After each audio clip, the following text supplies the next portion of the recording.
News చూస్తున్నాం. ఇక దేశవ్యాప్తంగా వంట గ్యాస్ పై, పెట్రోల్ డీజిల్ పై జరుగుతున్నటువంటి ప్రచారానికి పులిస్ స్టాప్ పెట్టే ప్రయత్నం చేసింది కేంద్రం.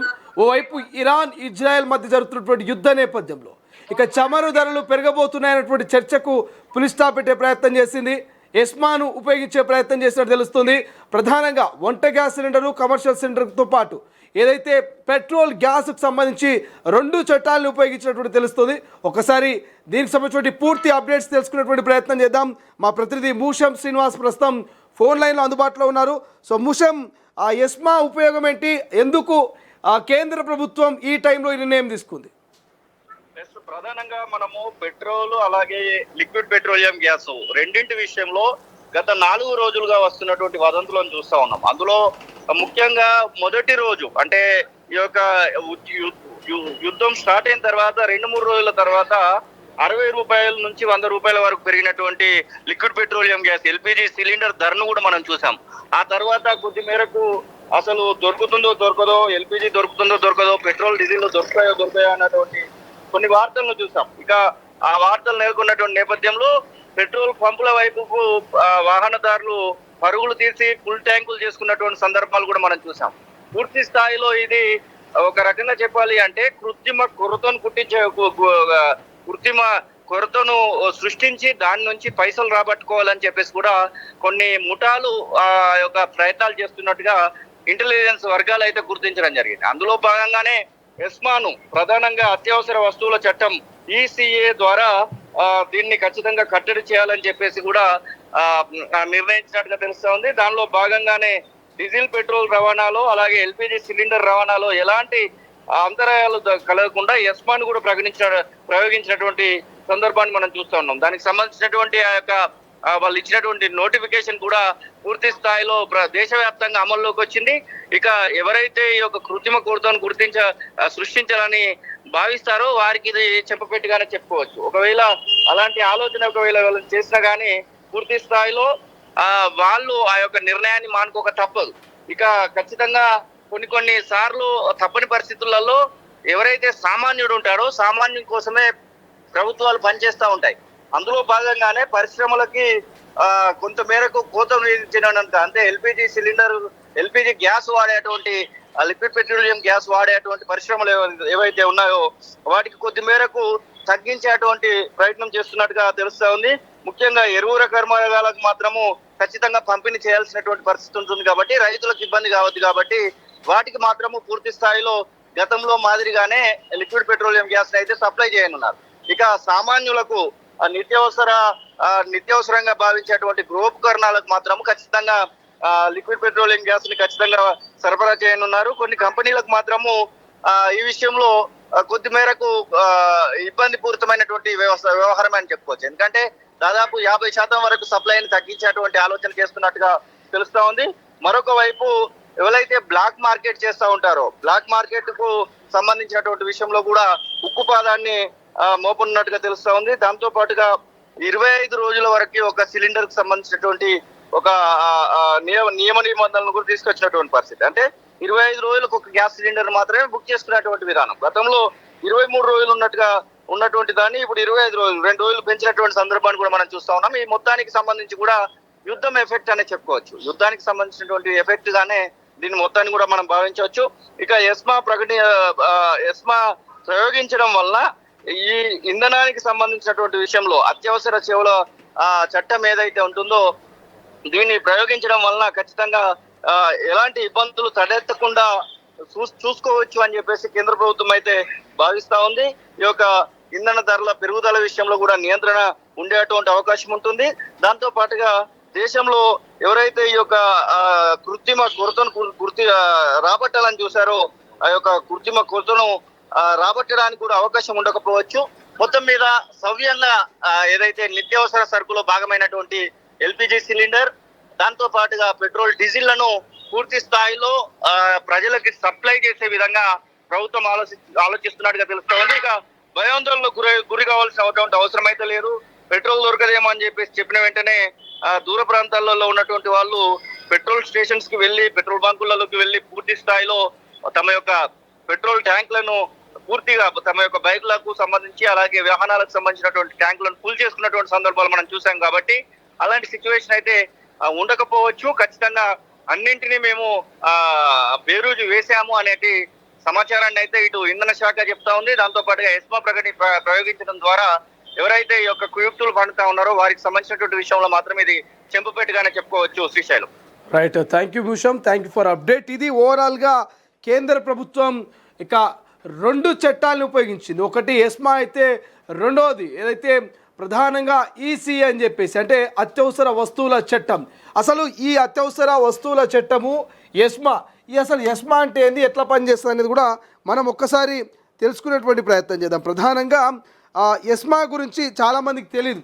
సో అసలు ఎస్మా అనేది ఎప్పుడు పనిచేస్తుంది, ఎట్లా పనిచేస్తుంది, ఎస్మాను కనుక ఉల్లంఘిస్తే ఏం జరుగుతుంది, ఈ రెండింటి గురించి మనం తెలుసుకున్నటువంటి ప్రయత్నం చేద్దాం. ప్రధానంగా ఎస్మాకు సంబంధించి, సో ఎస్మా అనేది ఇప్పుడు కేంద్ర ప్రభుత్వం మరి యుద్ధ నేపథ్యంలో ఇరాన్ ఇజ్రాయెల్కి సంబంధించినటువంటి యుద్ధం జరుగుతూ ఉంది. సో మరి ఈ ఇరాన్ యుద్ధానికి సంబంధించినటువంటి యుద్ధం నేపథ్యంలో కొంత గ్యాస్తో పాటు పెట్రోల్,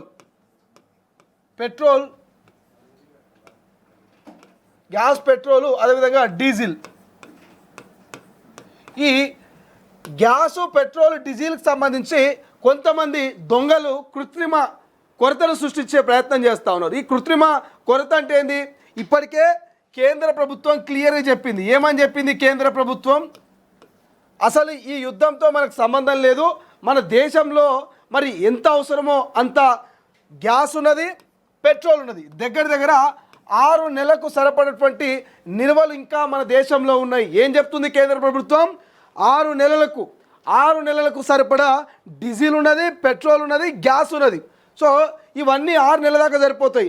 ఎట్టి పరిస్థితుల్లో కూడా ఇప్పుడే పెట్రోల్ రేట్లు పెరుగుతాయని, ఇప్పుడే గ్యాస్ రేట్లు పెరుగుతాయని, ఇప్పుడే ఇక డీజిల్ రేట్లు పెరుగుతాయని, అసలు డీజిల్ దొరకదు, గ్యాస్ దొరకదు, పెట్రోల్ దొరకదని ఎవరైతే కృత్రిమ కొరతలు సృష్టిస్తారో, ఇక్కడ ఏం చెప్తుంది కేంద్రం, 6 నెలలకు సరిపడేటువంటి గ్యాస్ ఉందని చెప్తున్నారు కదా.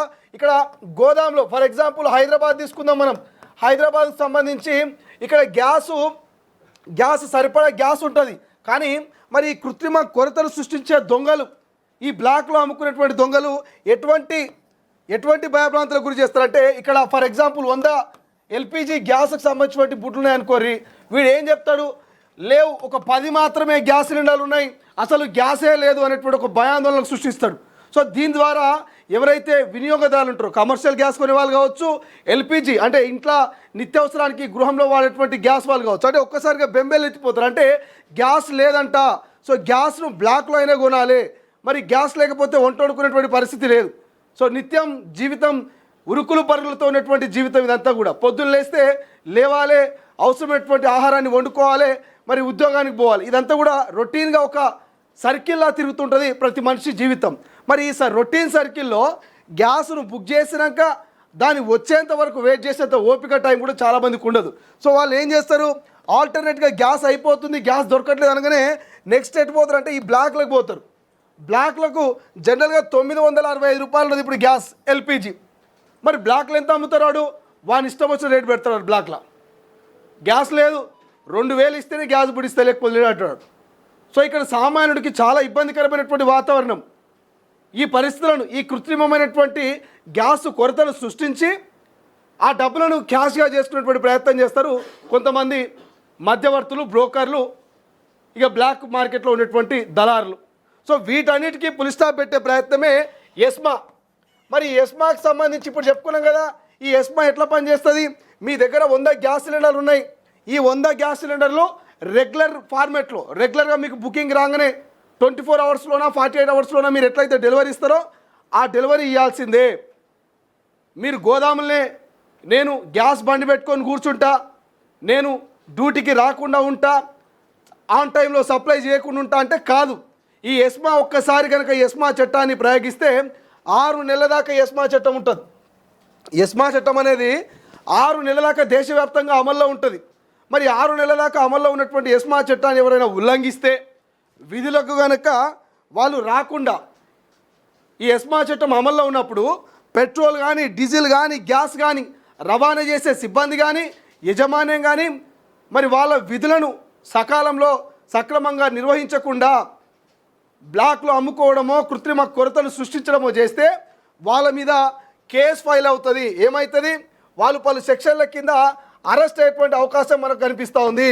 సో నిర్మోహమాటంగానే చెప్తా ఉంది. అందులో ఉన్నటువంటి ఎస్మాలో ఉన్నటువంటి కొన్ని సెక్షన్స్ నిర్మోహమాటంగానే ఏమని చెప్తుంది? ఎవరైనా నిరంతరాయంగా అంటే దీన్ని ఎస్మాన్ కనుక మీరు ఒకవేళ ఎస్మాన్ కనుక మీరు పట్టించుకోకపోతే పెట్రోలు గ్యాసు డీజిల్కి సంబంధించి కనుక మీరు కృత్రిమ కొరతను కనుక సృష్టిస్తే ఎస్మా నిబంధనల్ని ఉల్లంఘించే వారిని పోలీసులు వారెంట్ లేకుండానే అరెస్ట్ చేస్తారంట. ఎటువంటి వారెంట్ చూపించాల్సిన అవసరం లేదు. మనం జనరల్గా చూస్తూ ఉంటాం. ఏదైనా ఇష్యూ అయినప్పుడు పోలీసులు వస్తే మీ దగ్గర వారెంట్ ఉందా అని అడుగుతారు. మీ దగ్గర వారెంట్ ఉందా అని అరెస్ట్ చేయడానికి అంటారు. కానీ ఈ ఎస్మాను ఎవడైతే ఉల్లంఘిస్తాడో బ్లాక్ మార్కెట్లో గ్యాస్ సిలిండర్ను 1000 రూపాయలు దాన్ని 2000కి అమ్ముతాడో సామాన్యులు భయభ్రాంతులకు గురి చేస్తాడో మరి వాళ్ళ మీద ఏది వారెంట్ లేకుండా అరెస్ట్ చేసేటువంటి అధికారం పోలీసులకు ఉంటుందంట. సో ఒక్కసారి ఆలోచించేటువంటి ప్రయత్నం చేయండి. సో విధులకు రాని ఉద్యోగులను సస్పెండ్ చేయడము, డిస్మిస్ చేయడము లేదా జైలు శిక్ష జరిమానా విధించే అధికారము ప్రభుత్వానికి ఉంటుందంట. ఎప్పుడు ఈ ఎస్మాను కనుక ఎవరైనా ఉల్లంఘిస్తే ఎవరైనా ఉద్యోగానికి అంటే విధులకు రాకపోతే సమ్మెలు చేస్తే మరి ఈ టైంలో ఈ యుద్ధ వాతావరణంలో మరి దేశంలో గ్యాస్కు సంబంధించి పెట్రోల్కి సంబంధించి డీజిల్కి సంబంధించి ప్రజల్ని భయభ్రాంతులకు గురి చేసి వాటిని సకాలంలో కనుక ప్రజలకు అందించకపోతే విధులకు రాకుండా సమ్మె చేసినా ఇక మీరు ఏం చేసినా ప్రజలకు ఇబ్బందికరమైనటువంటి వాతావరణం సృష్టించే ఎవరైనా సరే మరి వారెంట్ లేకుండా అరెస్ట్ చేసే అధికారము ఈ ఎస్మా ద్వారా కేంద్ర రాష్ట్ర ప్రభుత్వాలకు ఉంటుంది. సో ఒక్కసారి ప్రజలారా ఆలోచన చేయండి. పెట్రోల్ బంకులకు బండి పోగానే పెట్రోల్ ధరలు పెరుగుతాయేమని చెప్పి ట్యాంక్ ఫుల్ చేసే ప్రయత్నం, ఇక పెట్రోల్ బంకులకు ట్రాక్టరో కారో లేకపోతే ఓ డీసేమో లారో పోగానే ట్యాంక్ ఫుల్ చేపిద్దాం, అవసరమైతే స్టోరేజ్ పెట్టుకుందాం అనేటువంటి ఆలోచన చేయకండి. ఎందుకంటే దానివల్ల కృత్రిమ కొరత ఏర్పడుతుంది. యుద్ధం నడుస్తున్నప్పటికీ కేంద్ర ప్రభుత్వం దగ్గర 6 నెలలకు సరిపడేటువంటి నిల్వలు ఉన్నాయని చెప్తా ఉంది. సో దయచేసి ఇటువంటి వదంతులను ఎవరు నమ్మొద్దు. బ్లాక్లో కొని మోసపోవద్దు. ఎవరైనా బ్లాక్ మార్కెట్లో మిమ్మల్ని మీకు మోసం చేయాలనుకున్నా గ్యాస్ అమ్మాలనుకున్నా మీరు ఖచ్చితంగా ఫిర్యాదు కూడా చేసే విధంగా ఈసీఏ చట్టాన్ని కూడా అమలు చేస్తూ ఉంది. ఏదైతే వస్తువులకు సంబంధించినటువంటి ఈ చట్టం ఎప్పుడైనా ప్రజలకు ఇబ్బంది కలిగినా ప్రజల పక్షాన ఉండేటువంటి అవకాశం అత్యవసర వస్తువుల చట్టం అనేది ఈసీఏ ఈ 2 చట్టాలు ఎస్మా అండ్ ఈసీఏ ఈ 2 చట్టాలు కూడా మరి ఈ యొక్క బ్లాక్ మార్కెట్ను నివారించేటువంటి ప్రయత్నం చేస్తుంది. బ్లాక్లో అమ్మే ఎవరైతే మధ్యవర్తులు ఉంటారో బ్రోకర్లు ఉంటారో వాళ్ళ మీద ఎప్పటికప్పుడు నిఘా పెడుతూ వాళ్ళ మీద ఉక్కుపాదం మోపుతూ వారెంట్ లేకుండానే అరెస్ట్ చేసేటువంటి అధికారం ఎస్మాకు ఉంటుంది. కాబట్టి సో తస్మా జాగ్రత్త, మధ్యవర్తులు బ్రోకర్లు బ్లాక్మెయిల్ అంటూ ఇప్పటికే కేంద్రం ఈ ఎస్మా చట్టం అమలుతో ఒక హెచ్చరికలు అయితే జారీ చేసినటువంటి పరిస్థితి. బట్ చూద్దాం, ఇంత చేస్తున్న ప్రజల్లో ఆ భయం పోతుందా? ఈ మధ్యవర్తులు బ్రోకర్లు మరి కృత్రిమ కొరతను సృష్టించకుండా కంట్రోల్లో ఉంటారా? ఏం జరుగుతుందనేది అసలైన తొలి వెలుగు. ఫాలో వాట్సాప్ @తొలి వెలుగు official.